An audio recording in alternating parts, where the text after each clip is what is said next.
Hello साथियों, आप सभी कैसे हैं। आई होप आप सभी अच्छे होंगे। तो चलिए आज मैं आप लोगों के लिए हड़प्पा सभ्यता से रिलेटेड जो भी छूटा हुआ था, कृषि, पशुपालन, अर्थव्यवस्था और सिंधु सभ्यता का पतन, जो इस वीडियो में मैं आपको आज कंप्लीट कराने वाली हूं।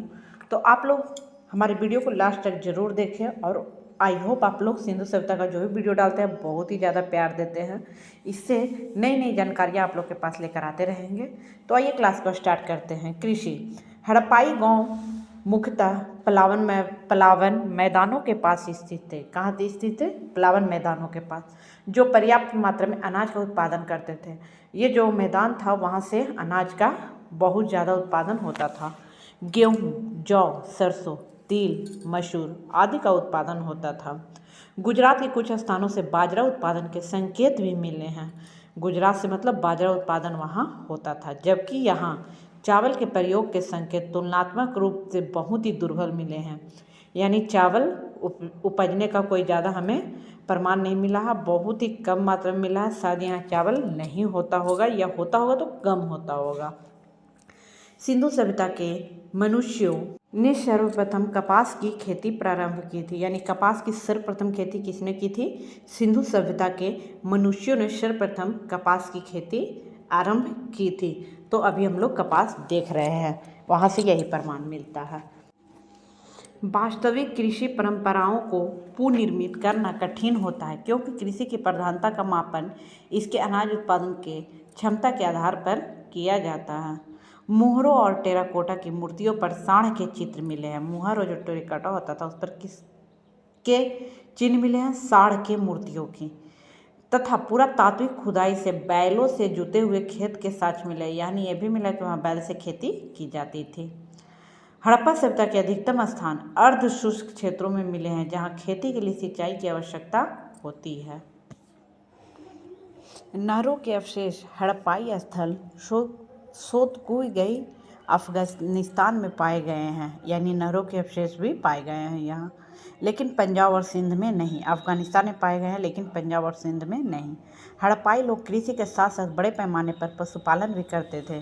यानी उस समय भी कृषि और पशुपालन दोनों होते थे। घोड़े के साक्ष्य सूक्ष्म रूप में मोहनजोदड़ो और लोथल की एक संशययुक्त टेराकोटा की मूर्ति से मिले हैं। हड़प्पाई संस्कृति किसी भी स्थिति में अश्व केंद्रित नहीं थी। अर्थव्यवस्था की ओर आते हैं। अनगिनत संख्या में मिली मुहरें, एक समान लिपि, वजन और मापन की विधियों से सिंधु घाटी सभ्यता के लोगों के जीवन में व्यापार के महत्व के बारे में पता चलता है। यानी इन सभी कामों से उन लोग व्यापार किया करते थे। हड़प्पाई लोग पत्थर, धातुओं, सीप या शंख का व्यापार करते थे। मतलब पत्थर का भी करते थे, धातु, सीप और शंख का भी।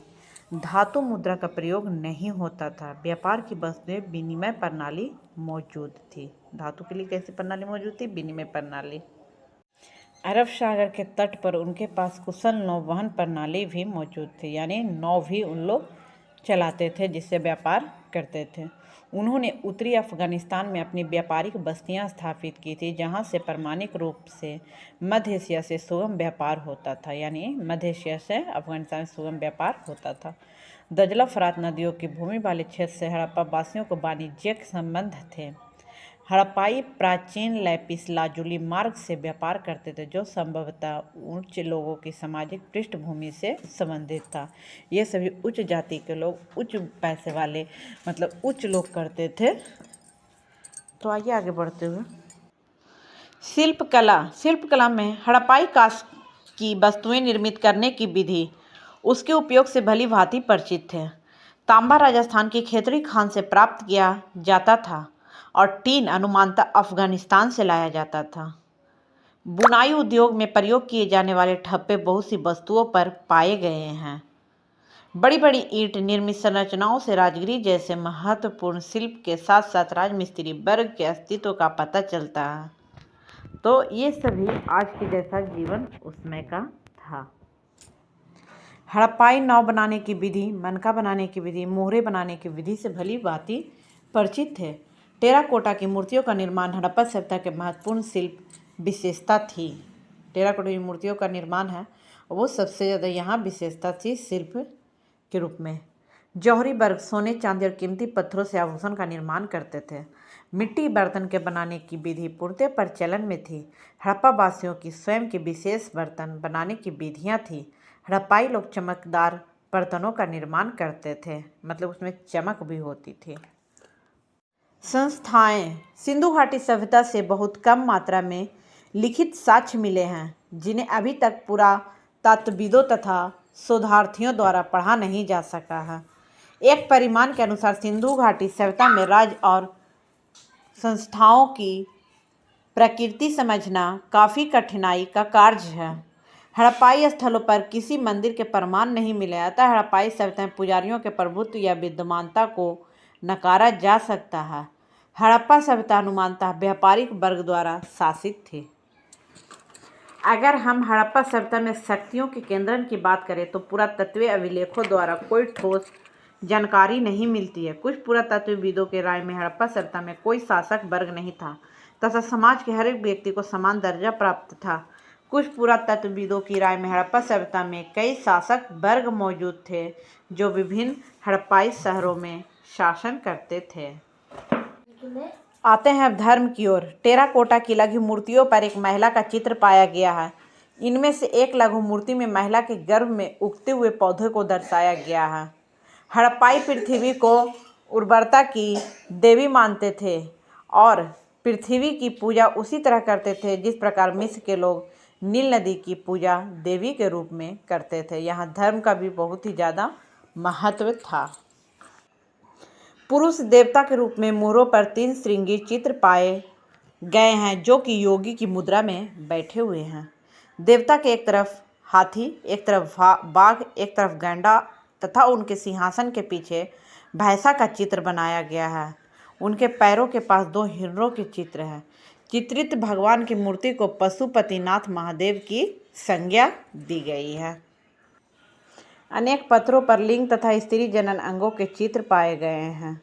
सिंधु घाटी सभ्यता के लोग वृक्षों तथा पशुओं की पूजा किया करते थे। सिंधु घाटी सभ्यता में सबसे महत्वपूर्ण पशु एक सींग वाला गैंडा तथा दूसरा महत्वपूर्ण पशु कुबड़ वाला सांड था। ये दोनों महत्वपूर्ण पशु थे। सिंधु सभ्यता के अत्यधिक मात्रा में ताबीज भी प्राप्त किए गए हैं, यानी झाड़ फूक का भी यहाँ से प्रमाण मिलता है। सिंधु घाटी सभ्यता का पतन कैसे हुआ था? तो आइए सिंधु घाटी सभ्यता के पतन के बारे में कुछ जानकारियाँ देखते हैं। सिंधु घाटी सभ्यता का लगभग 1800 ईसा पूर्व में पतन हो गया था, परंतु उसके पतन के कारण अभी भी विवादित है। एक सिद्धांत यह कहता है कि इंडो यूरोपियन जनजातियों जैसे आर्यों ने सिंधु घाटी सभ्यता पर आक्रमण कर दिया था तथा उसे हरा दिया था। इसका कोई एक साक्ष्य, एक प्रमाण नहीं है। लोग ऐसा कहते हैं। आइए और भी जानते हैं कि कौन कौन लोग इसे क्या कहते हैं। सिंधु घाटी सभ्यता के बाद की संस्कृतियों में ऐसे कई तत्व पाए गए जिनसे यह सिद्ध होता है कि यह सभ्यता आक्रमण के कारण एकदम विलुप्त नहीं हुई थी। दूसरी तरफ से बहुत से पुरातत्वविद सिंधु घाटी सभ्यता के पतन का कारण प्राकृतिक जैन मानते हैं। प्राकृतिक कारण भूगर्भीय और जलवायु संबंधी हो सकते हैं। यह भी कहा जाता है कि सिंधु घाटी सभ्यता के क्षेत्र में अत्यधिक विवर्तनिकी विक्षेपों की उत्पत्ति हुई, जिसके कारण अत्यधिक मात्रा में भूकंपों की उत्पत्ति हुई थी। मतलब भूकंप के कारण भी यह सभ्यता जो थी वो खत्म हो चुकी थी। एक प्राकृतिक कारण वर्षण प्रतिमान का बदलाव भी हो सकता है। एक अन्य कारण यह भी हो सकता है कि नदियों द्वारा अपना मार्ग बदलने के कारण खाद्य उत्पादन क्षेत्रों में बाढ़ आ गई हो। इन प्राकृतिक आपदाओं को सिंधु सभ्यता के पतन का मंद गति से हुआ, परंतु निश्चित कारण माना गया है। तो चलिए आज का क्लास यहीं पे हम समाप्त करते हैं। अगर आप लोग को हमारा ये वीडियो पसंद आए तो लाइक ज़रूर करें, कमेंट करें। जिन लोगों ने चैनल को सब्सक्राइब नहीं किया, सब्सक्राइब करें, बेल आइकन घंटी दबाना ना भूलें और इसे ज़्यादा से ज़्यादा शेयर करें। धन्यवाद।